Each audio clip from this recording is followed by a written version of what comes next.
verset 33 dit, Jésus pleura. C'est tout. Amen. Jean 11, verset 35 a dit, Jésus pleura. Alléluia. Chaque fois que je lis ce verset, c'est des larmes aux yeux. Amen. Pourquoi Jésus a pleuré? Ils ont mis d'abord 35, ils ont mis un petit A à côté. Ils ont mis Jésus pleura. Ils ont mis, après Jésus pleura, ils ont mis quoi? Vous n'avez pas la Bible?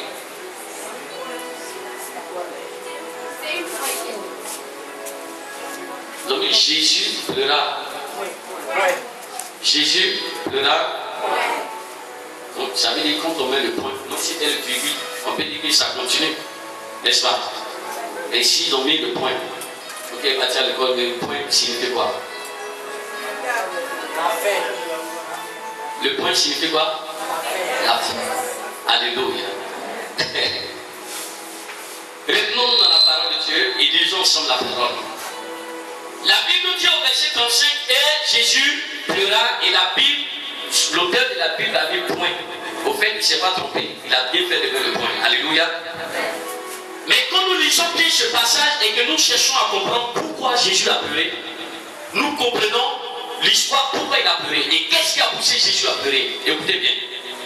Quand nous lisons Jean chapitre 11, à partir du verset 2 jusqu'au verset 35, la Bible déclare que Jésus-Christ était avec ses disciples et la Bible va nous dire que les gens viennent dire à Jésus que Lazare, ton meilleur ami, est malade et il est sur le point de mourir. Alléluia. Et la Bible me dit, et que la Bible aussi te dit, que Jésus n'a pas suivi celui qui est venu l'appeler. Jésus n'est pas retourné avec lui à Bethanie. Alléluia. Jésus est resté dans l'endroit où il était. Alléluia. Pourquoi? Parce que il était en mission. Alléluia. Les gens qui étaient autour de lui étaient étonnés. Pourquoi? Parce qu'on vient t'appeler pour te dire, Lazare, ton meilleur ami, est malade et Lazare, ton meilleur ami, est sur le point de mourir. La première des choses que tu dois faire, lorsque tu apprends une nouvelle et que quelqu'un vient te dire que ton meilleur ami est malade, ou il est sur le point de souffrir, ou on te dit ton meilleur ami a des problèmes, elle est en train de souffrir, ou on te dit ton meilleur ami est en prison, ou on te dit ton meilleur ami est à la justice, ou on te dit ton meilleur ami est couché à l'hôpital, est couché aussi le 13 jours, à crocodile. La première des choses, la première réflexion que tu dois avoir, c'est de te rendre là-bas. Alléluia. Vous êtes d'accord avec moi? Alléluia. Ici dans la Bible, quand on parle de personnes que Jésus a beaucoup aimées, on parle de deux personnes. On parle de Jean et on parle de Lazare. Mais l'amour que Jésus avait pour Jean, c'était l'amour pour un fils. Alléluia. Mais l'amour que Jésus avait pour Lazare, c'était l'amour entre amitié. Ils étaient des amis. Ils étaient beaucoup proches. Alléluia. Au lieu de lui annoncer que ton meilleur ami est malade, il n'est pas parti. La Bible dit que Jésus-Christ est resté dans l'endroit où il était pendant 4 jours. Le 4e jour, il s'est levé. Il se lève et il va dire à ses disciples, levez-vous, allons-y. Les gens disent, mais tout dernièrement, les gens cherchent à te lapider là où nous partons. Mais tu vas faire quoi? Il dit non. Moi, je vais me rendre à Jérusalem, je vais me rendre à Bethanie. Parce que Lazare, notre ami, il n'est pas mort, mais il dort. Alléluia. Il dit Lazare, mon meilleur ami, il n'est pas mort, mais Lazare dort. Or, physiquement parlant, le monde entier, tous les gens de Bethanie, même Jérusalem, tout le monde savait que Lazare ne dormait pas, Lazare était réellement mort. Lazare était réellement mort. Il ne dormait pas. Jésus-Christ pouvait partir le premier jour.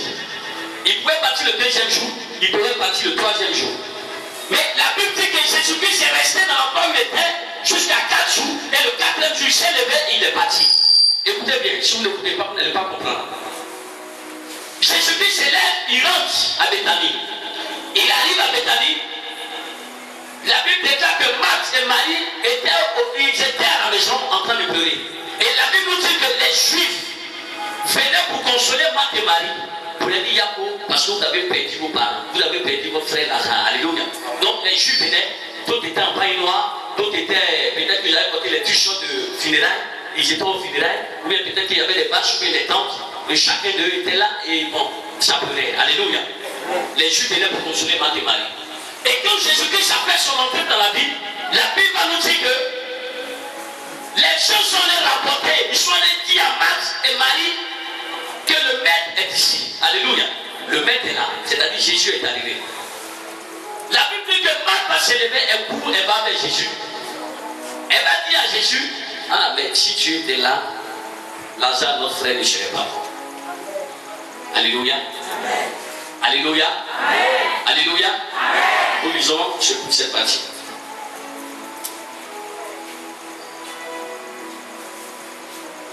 Verset 20. Lorsque Marthe apprit que Jésus arrivait, elle alla au devant de lui. Tandis que Marie se tenait assise à la maison. Marthe dit à Jésus, Seigneur, si tu eût été là, ici, mon frère ne serait pas mort. Alléluia. Mon frère ne serait pas mort. Seigneur, si tu étais là, mon mari n'allait pas me mettre dehors. Si tu étais là, mes enfants n'allaient pas tomber malades. Si tu étais là, Seigneur, si tu étais là. Ça, c'est les questions qu'on pose au Seigneur tous les jours. Alléluia. Et nous sommes maintenant au verset combien? Au verset 22. Merci pour toi, tu es béni éternellement. Même maintenant, la Bible dit maintenant, même, je sais que tout ce que tu demanderas à Dieu, Dieu te l'accordera. Verset 23. Jésus lui dit, ton frère ressuscitera. Dis Amen. Amen. Verset 24. Je sais, lui répondit Marthe, qu'il ressuscitera à la résurrection au dernier jour. Amen. Alléluia. Oui, c'est pas de ça que Jésus parle. Alléluia. Alléluia. Verset 25. Jésus lui dit, je suis la résurrection et la vie.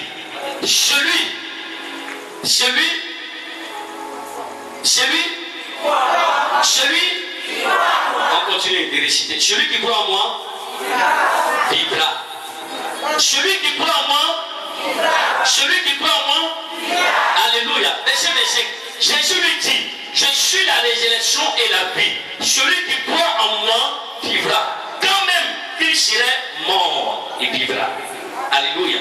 Est-ce que vous avez compris le verset 25? Jésus lui dit, celui qui croit en moi, il vivra. Quand même qu'il serait mort, il vivra. Donc vous comprenez qu'il y a deux choses qui sont bizarres. Jésus dit quand même que la personne soit morte, mais en même temps qu'il est mort, il vit, il vivra. Alléluia. Le verset 26 nous dit, et quiconque, alléluia, et quiconque vit et croit en moi, ne mourra jamais. Crois-tu cela? On lui pose la question. Alléluia. Et c'est toi tu branches. Elle lui dit, oui Seigneur, je le crois que tu es le Fils de Dieu, le Fils de Dieu qui devait venir dans le monde, qui savait ça et qui te pose toutes les questions. Alléluia. Verset 28. Ayant ainsi parlé, elle s'en alla, puis elle appela secrètement Marie, sa soeur, et lui dit, le maître est ici, et il te demande. Alléluia. Dès que Marie eut entendu, elle s'éleva et elle alla vers lui. Alléluia. Verset 30. Car Jésus n'était pas encore entré dans le village, mais elle était dans le lieu où Marthe l'avait rencontré. Il était dans le lieu où Marthe l'avait rencontré. Les Juifs qui étaient avec Marie dans la maison et qui la consolaient, l'ayant vue, s'éleva promptement et sortit. La suivit, disait, elle va au sépulcre pour y pleurer. Alléluia. Lorsque Marie fut arrivée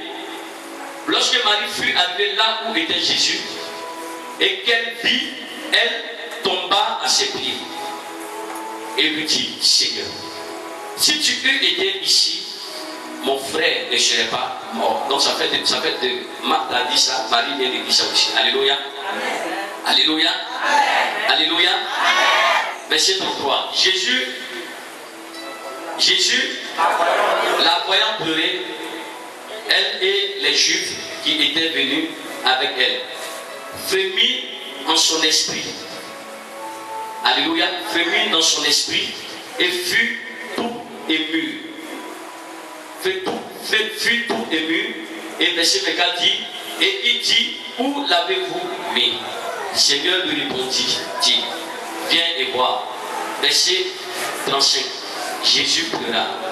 Sur quoi les Juifs dirent, voyez comment il aimait. Et quelques-uns d'entre eux disent, lui qui avait les yeux des aveugles, ne pourrait-il pas faire aussi que cet homme ne mourut point? Amen. Parole du Seigneur. C'est mariage. C'est mariage. C'est mariage coutumier. Alléluia. La Bible dit que Jésus-Christ est arrivé, et lorsque Jésus est arrivé, que Marie et Marc sont venus croiser Jésus, regardez ce qui va se passer. Jésus va poser la question, où vous avez mis le mort? Et la Bible dit que Marc et Marie disent, viens et nous allons te montrer où on l'a mis. Ils sont arrivés au sépulcre, ils ont montré l'endroit où se trouvait Lazare. Et la Bible déclare que quand Jésus-Christ a vu, lorsqu'il a vu le tombeau de Lazare, il a fixé le tombeau de Lazare qu'il a vu. Il a pleuré. Alléluia. Et la Bible dit sur quoi les Juifs qui étaient là disaient, regardez combien de fois il aimait beaucoup Lazare. Mais un d'entre eux a dit, mais regardez, cet homme qui a ouvert les yeux des aveugles, cet homme qui a arrêté la paix des sang, cet homme qui a ouvert les yeux des bâtiments, cet homme qui a fait marcher les paralytiques, est-ce que cet homme ne peut pas faire le même miracle, c'est-à-dire la même mesure qu'il a appliquée sur Lazare et sur Bartimée, la même mesure qu'il a appliquée sur la femme qui a perdu son fils unique, qui a perdu son fils qu'on partait enterrer, la même chose qu'il a fait, est-ce qu'il ne peut pas faire la même chose pour son ami qu'il aime, celui qu'il aime et qui plaît pour lui?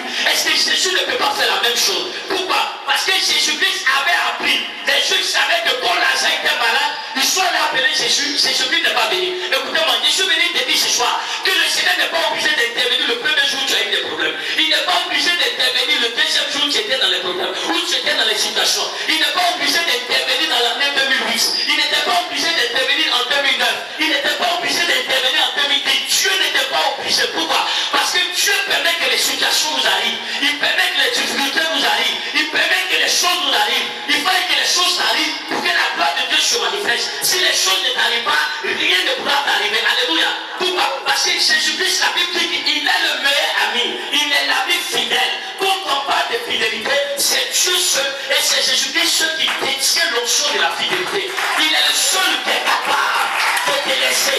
Il est le seul qui est capable de t'oublier. Il est le seul qui est capable d'avoir une minute ou une heure de silence sur toi. Il est le seul qui est capable. Où toi tu penses que il n'est pas avec toi.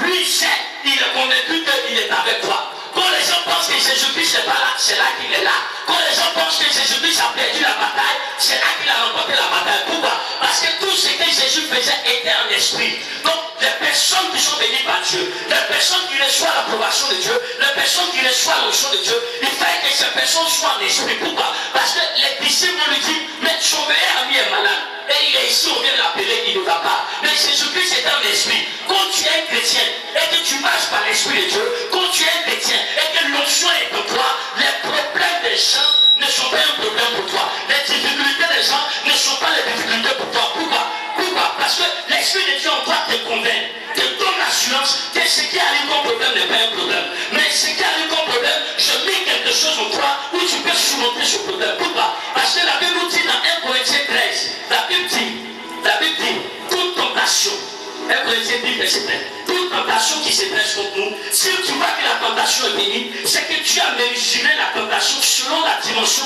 la taille de ta force qui t'a donné, la taille de l'option qui t'a donné, la taille de l'autorité qui t'a donné, la taille de la puissance qui t'a donné, la taille de l'élévation qui t'a donné. Alléluia.